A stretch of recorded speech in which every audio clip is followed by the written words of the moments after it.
In this problem, we are given an array A of size n, A1, A2, A3, up and an, and we are given a number k. We have to apply no more than k operations and have to find the maximum number of occurrences of a number after applying that operations. That is, we can't apply more than k operations, and we have to find the number that has the maximum number of occurrences. And if there are several answers that has the maximum number of occurrences as same, then we have to print the minimum among them. Okay, so let's now focus our attention on the finding the maximum number of occurrences of a number. How can we do that? Can we say that the maximum number of occurrences can be minimum to 1 and maximum to n? How can we say that? That is, minimum answer can be equal to 1 and maximum answer can be equal to n. Let's suppose if k is equal to 0 and all the elements are unique, then we can definitely say that the minimum answer will be 1. That is, the maximum number of occurrences of a number would be 1. And if we say that all the elements are same, then we can definitely say that the maximum answer, that is the maximum number of occurrences of a number, will be equal to n. Okay, now our answer will lie in this range. Okay, so can we do it like this, that we find the mid of this and check if it is possible to have mid as our answer or not? And if it is possible to have mid as our answer, then we can say that we can have answer to be greater than mid, but we can definitely say that the answer will not be less than mid. It will be equal to or greater than mid. So the answer will lie in this region if mid is possible answer. And if it is not possible to have mid as our answer, then this range will have our answer. Okay, so we are applying binary search on that. Okay, so now the problem boils down to how we can find if mid is our possible answer or not. Now let's check if mid is our possible answer or not. How can we check that? Now let's say that we have sorted the array, that is, A1 is less than equal to A2 is less than equal to A3 and so on. Okay, now we have to find if our mid is the possible answer or not. Now let's check how we can do that. We can say that if we take ith element of this array and if we can make mid minus 1 elements to be equal to ai, that is, we can make ai minus mid plus 1 up to ai numbers to be equal to ai, that is, we can make ai minus mid plus 1 to be equal to ai minus mid plus 2 to be equal to ai. Now this will contribute something and this will contribute something too. Now we were saying that this will contribute something and this will contribute something, and this will be up to ai minus mid plus mid. This will become ai. Okay, this is actually ai and this will become ai, then this will contribute 0. Yeah, that we can say that too.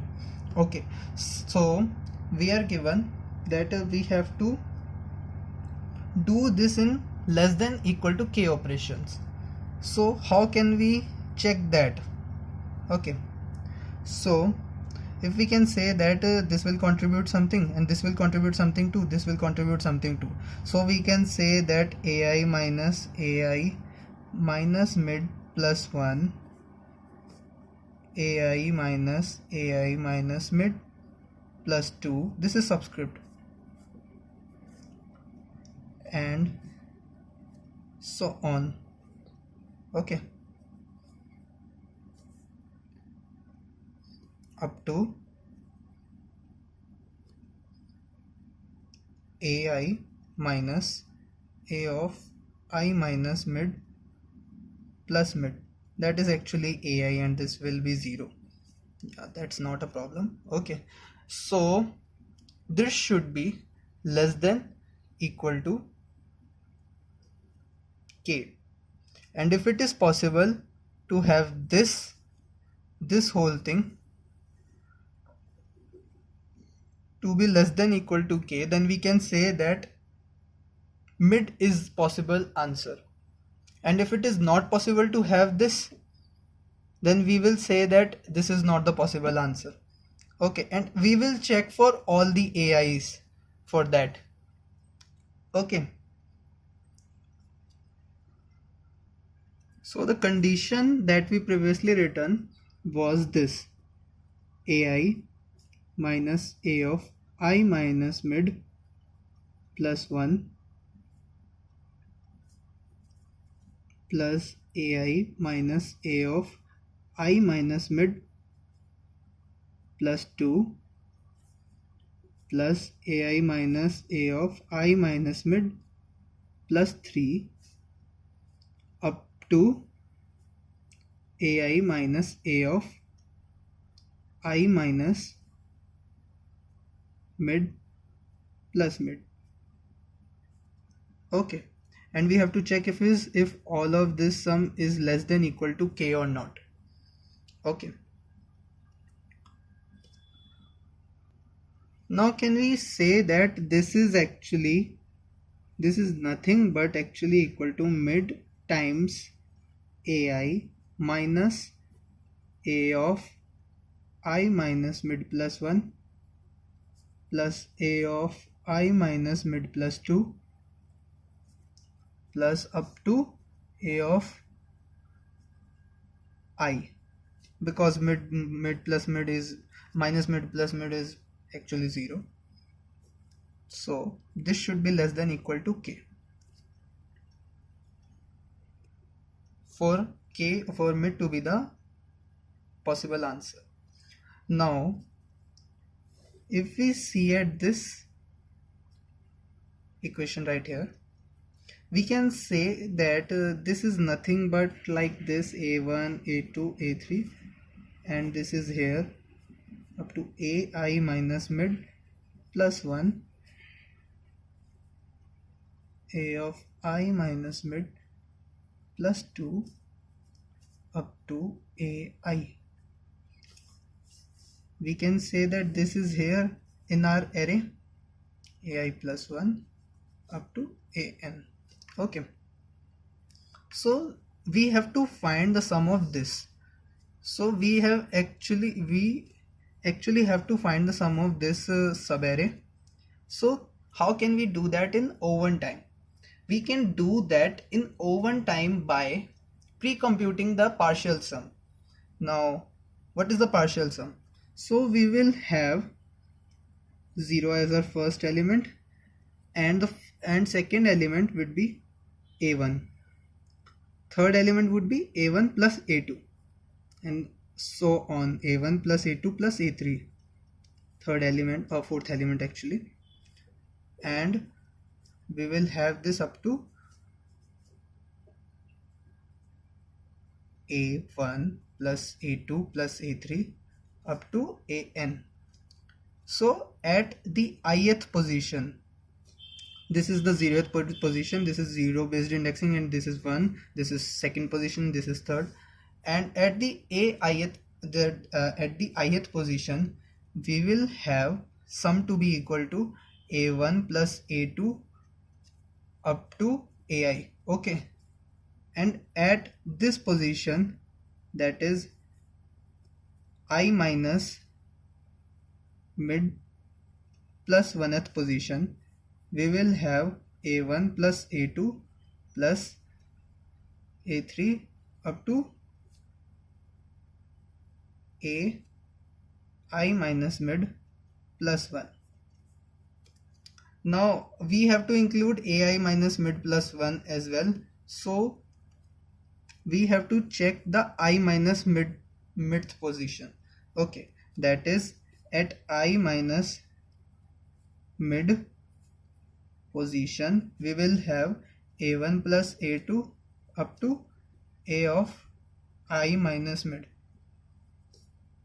So if we subtract this from this, we will get our sum like this. So let's check it out. If we subtract this from this, that means a1 plus a2 plus up to ai minus a1 plus a2 up to a of I minus mid. Okay, then we will get ai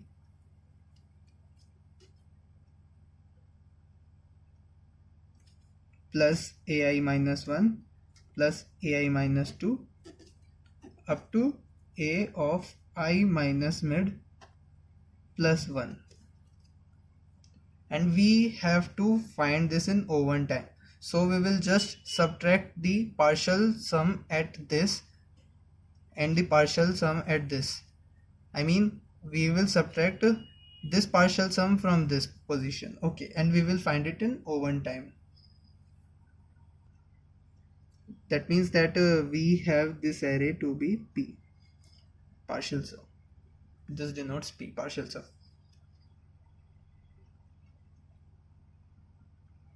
Now what was our task?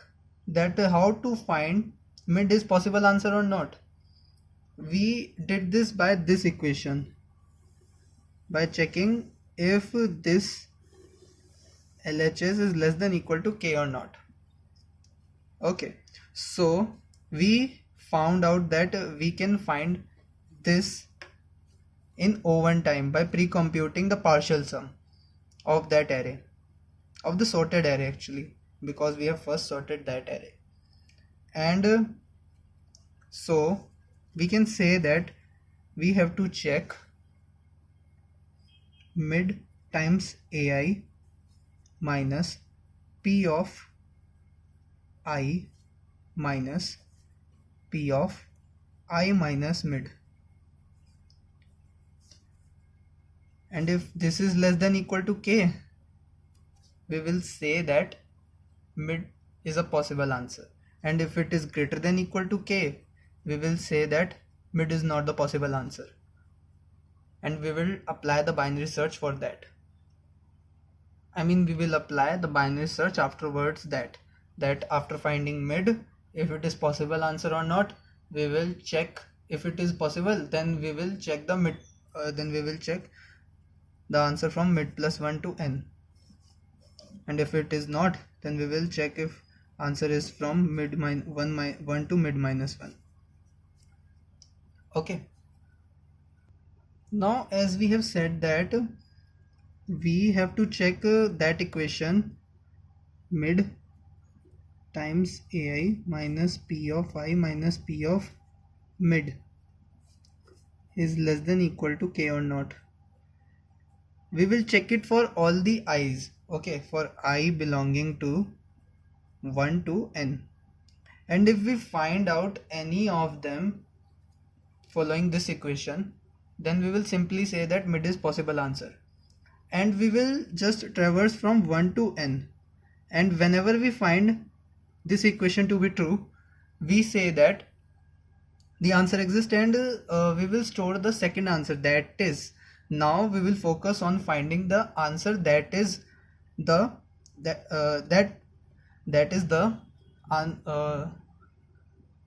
now we will focus on finding the answer that reaches the maximum number of occurrences of a number. So whenever we find some element I from 1 to n that follows this equation, then we will simply return that number as well. Okay,